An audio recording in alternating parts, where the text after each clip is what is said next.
अब आ जाओ एक बार फिर से ध्यान से, हमने क्या बोला कि ए अगर एक ऑर्थोगोनल मैट्रिक्स है, ध्यान से सुनो, ए अगर एक ऑर्थोगोनल मैट्रिक्स है, ठीक है, तो हमारे पास कंडीशन क्या होगा। सबसे पहले देखो ए को हमने ऑर्थोगोनल बोल दिया, तो जैसे ही ऑर्थोगोनल बोला तो यहाँ से हमें क्या पता चल गया, determinant is not equal to 0। बता रखा है मैंने कि अगर हमारे पास कोई भी मैट्रिक्स ऑर्थोगोनल है तो वो कभी भी सिंगुलर नहीं हो सकता, उसका डिटर्मिनेंट वैल्यू या तो -1 होगा या तो 1 होगा, ठीक है। तो determinant is not equal to 0, इसका मतलब क्या होगा, उसका इन्वर्स एग्जिस्ट करेगा। तो A into A transpose is equal to क्या मिल गया हमें, आई।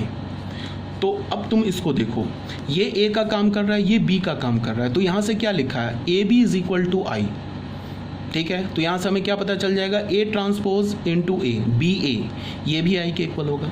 तो ये वाला जो चीज़ है ना, इसको इम्प्लाई कर रहा है, बिकॉज यहाँ पे ए इंटू ए ट्रांसपोज आई है and determinant of A is not equal to 0 है, तो ये इसको इम्प्लाई कर रहा है। अगर मैंने ये लिख दिया तो ये खुद से लिखा गया, इसको बोलने की ज़रूरत नहीं है, ठीक है ना ये बात।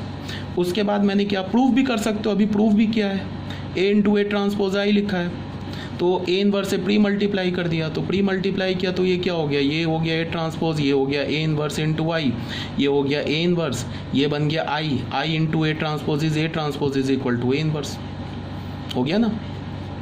अब हमने क्या किया, फिर ए से पोस्ट मल्टीप्लाई कर दिया, तो क्या हो गया, ए इनवर्स इंटू ए, ये आई बन गया, तो यहाँ से क्या हो गया, A transpose into A is equal to I होगी। देखो ये प्रूफ भी कर सकते हो, ये गिवन था, यहाँ से हमने क्या निकाल लिया, ये चीज़ निकाल लिया, प्रूफ कर लिया।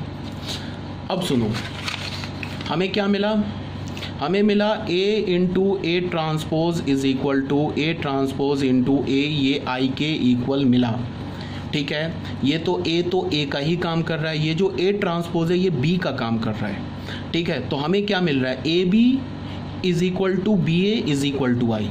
तो हम क्या लिख सकते हैं, ए का इन्वर्स बी होगा, बी का काम क्या कर रहा है, ए ट्रांसपोज। ये तो ऑलरेडी मैंने अभी यहाँ पे प्रूफ भी कर रखा है, देख लो, A transpose is equal to A inverse.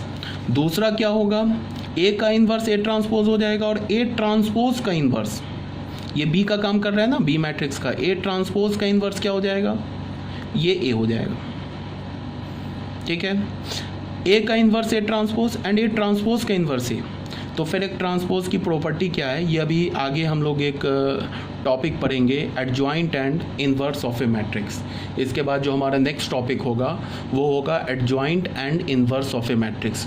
इसमें मैं एक प्रॉपर्टी बताऊंगा कि किसी भी मैट्रिक्स का, ए मैट्रिक्स का तुम इन्वर्स लेकर ट्रांसपोज लो या ट्रांसपोज लेकर इन्वर्स लो। फिर से एक बार बोल रहा हूँ, किसी भी मैट्रिक्स ए का ट्रांसपोज लेकर इन्वर्स लो या इन्वर्स लेकर ट्रांसपोज लो, बात बराबर है।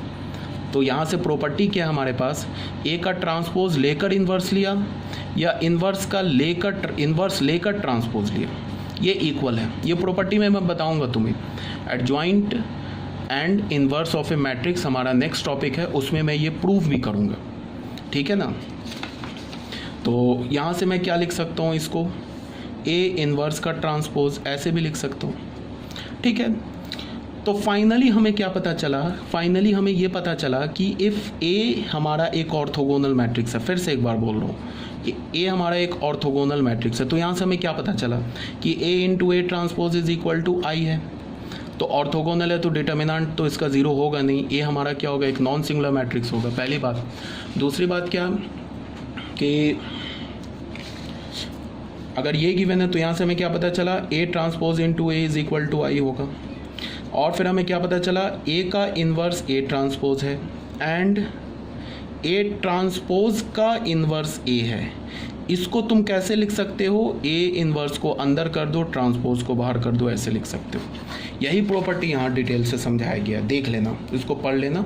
यही जो बात मैंने अभी तुम्हें थोड़ा फास्टली बता दिया है, यही सेम चीज़ यहाँ पे डिस्कस किया हुआ है, ठीक है। इसको देख लेना, कोई डाउट होगा तो पूछ लेना तुम, जो हमारा ऑनलाइन क्लास होती है ना व्हाट्सएप पे, उस पर तुम पूछ लेना। ऐसे कोई डाउट होना नहीं चाहिए, सिंपल अगर तुम स्टेप बाय स्टेप सारे लॉजिक्स को समझ रहे हो तो कहीं कोई डाउट नहीं होनी चाहिए। क्लियर है ये बात।